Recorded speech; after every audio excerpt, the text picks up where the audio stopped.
Dable M class BMJ mu ni ko BMJ kun ci tegaloon SL ndax di nga yéeg muy ci bu mu ànd ak Ngaaka Blindé ci Knowledge J7 man nag dama jàppoon ni daf ni réel Jekk wala daan ni booy yeeg BMJ parce que boo ko dee déglu dina la jox sens yu bëri mais ndekete BMJ la classe. Après nag moom jëloon extrême dag ko dugal ko Instagram ngay commentaire comme lu ma waxoon démb rek nga si gis ñoo xam ne naan ay yow booy si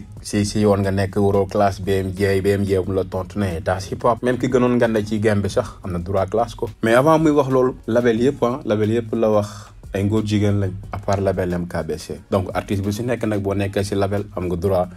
tontu ko parce que label yëpp la wax nii ay ngóor jigéen lañ moom labelam rek moo ci nekk vrai góor yàlla. ñu jàll si Akatsuki muy gasta ñoom nag ñu ñëw ni gasta la ñu def moo gasta comme ni ngeen ko doon déggee rek Sonko di ko wax gasta te gasta moom cooki bu metti la moo tax Akatsuki ñëw def gasta muy sound bu nice vidéo bu nice dans l'ensemble. Mais nag mooy ñu dara au school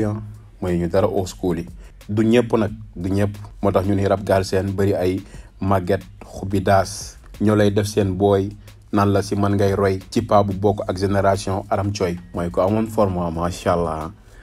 yoroon forme bu baax ci ay jamono xam naa nag am na yenn génération yoo xam ne duñ ko xam mais woykat la woon boo xamante ni comme ay Ami Mbenga si jamono boobu ay cuuraay gonga mais Aram Coy moom tamit bokkoon na ci génération boobu macha allah. 2022 laa indi li dip di wax yaakaaru mu si kenn parce que ñoom yaakaaruñ si kenn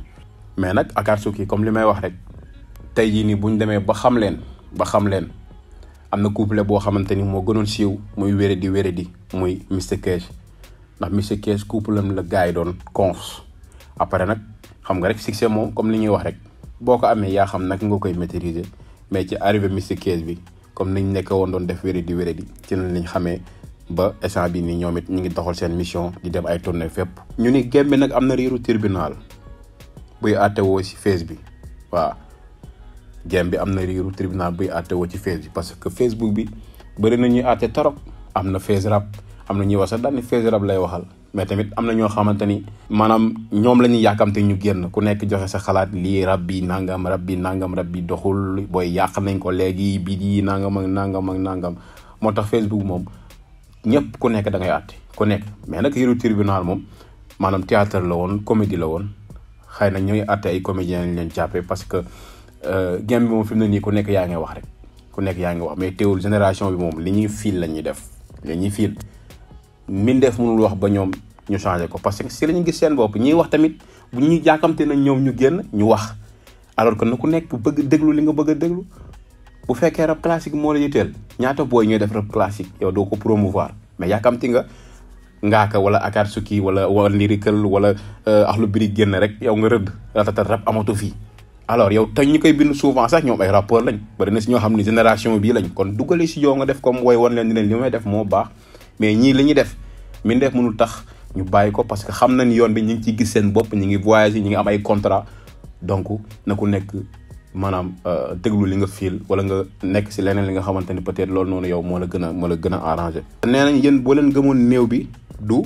duggaat ci kees gi xam nga néew bi heure bi daaw lañ ko ketaloon. xam nga waxoon dañuy produire projet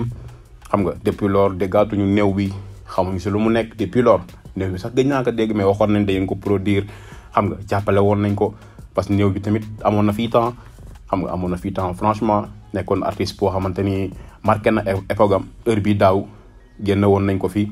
di ko defal keet ba gars yi di ko dimbali moom lu mu récolté woon après amoon na benn maison production boo xool ne sax dina ko produire mais déggaatuñ ko.